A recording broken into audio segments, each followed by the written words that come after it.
व्यवस्था का मतलब ही इतना है कि प्राकृतिक रूप से जैसा व्यक्ति होता है वो वैसा जीवन जिए।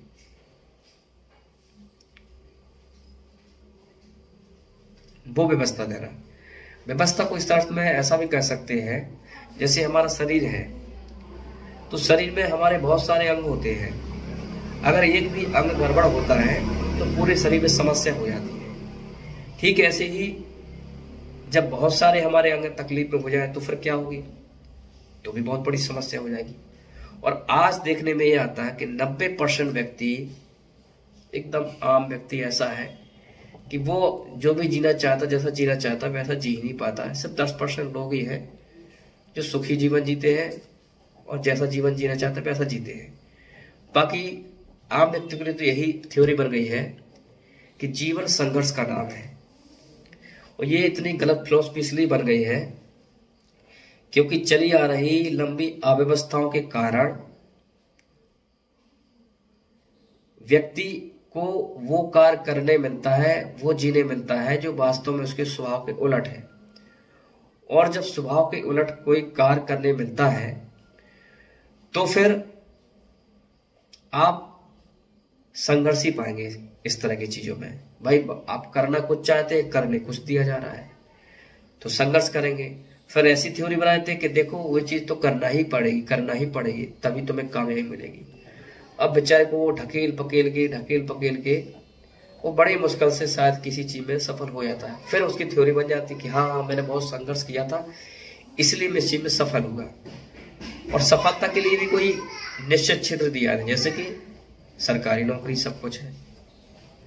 अब सरकारी नौकरी में किसान भी जाना चाहता है, बाल काटने वाला भी जाना चाहता है, मतलब हर तरह के क्षेत्र वाले जो लोग होंगे सबको नौकरी चाहिए, सरकारी नौकरी। तो जरा सोचिए कि जब सब तरह के लोग एक ही चीज में एंटर करेंगे तो क्या होगा, संघर्ष होगा।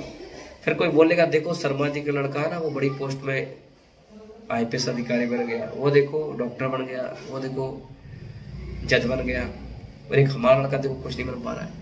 आपका लड़का इसलिए कुछ नहीं बन पाया क्योंकि आपके लड़के की रुचि है ही नहीं उस चीज में कि वो सरकारी नौकरी के लिए, वो कुछ किसी और चीज के लिए है वो।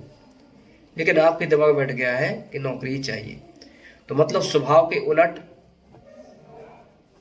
कार्य करने मिल रहा है। और माता पिता की भी सोच बन गई है कि संघर्ष से ही सफलता मिलती है।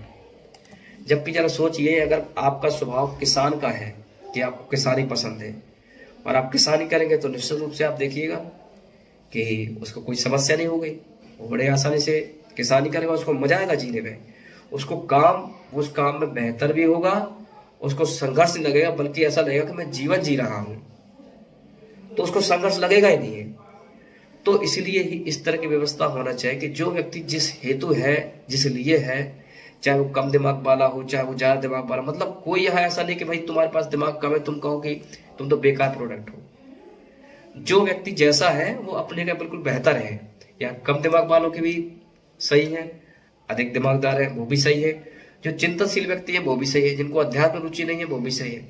मतलब हर व्यक्ति अपने आप में अस्तित्व में जैसा आता है वो बिल्कुल परफेक्ट है, उसमें कोई कमी नहीं है। लेकिन अव्यवस्थाओं ने उसको ऐसा बना दिया है कि ये व्यक्ति गड़बड़ माना जाता है, ये व्यक्ति सही माना जाता है।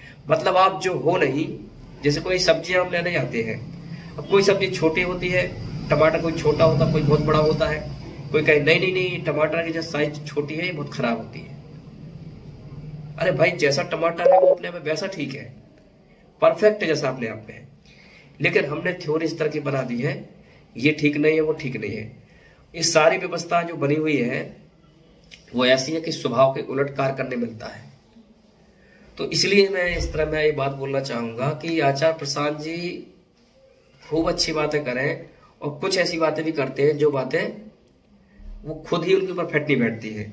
क्योंकि आचार्य प्रसाद संस्था में जो कार्य कर रहे कर्मचारी वो खुद ही शास्त्रों को पढ़ नहीं पाते हैं ठीक से, न ही अपने आप पे समय दे पाते हैं, चूंकि इतना काम कर थका दिया जाता है, हर घंटे प्रेशर के साथ काम करते हैं इस तरह से 12 घंटे, तो वो खुद ही शास्त्रों को पढ़ नहीं पाते हैं और अंत में जॉब छोड़ के चले जाते हैं। अब उन्हें कहा जाएगा आप आलसी हो, फलाना ढिकाना हो। जरा पूछिए, उनके दिल पे हाथ रखिए कि वाकई में काम करने किस लिए आए थे। कुछ इसलिए काम करने आते हैं कि चलो भाई हम काम भी करने मिल जाएगा तो स्वाभिमान की कुछ 4 रोटी खा लेंगे और हमें सत्संग मिल जाएगा, इतना अच्छा माहौल मिलेगा जहाँ आचार्य जी का सत्संग मिल सकता है, जहाँ हमें कुछ किताबें पढ़ने में। लेकिन जब 12 घंटे काम कराया जाएगा और एक प्रेशर के साथ, है ना, क्योंकि मानसिक प्रेशर ही तो है कि आपको 1 घंटे में कितने क्लाइंट किए, और जो क्लाइंट को फोन भी करते हैं तो उनको भी एक प्रेशर दिया था कि आपने कुछ सीखा है, परिवर्तन आया है तो आपका सहयोग करना चाहिए आपको, अगर आप नहीं करेंगे तो कौन करेगा, और इस सभी से बात की जाती है। तो ये सिस्टम जो चल रहा है, मुझे लगता है कि ये सब चीजें बकवासी है।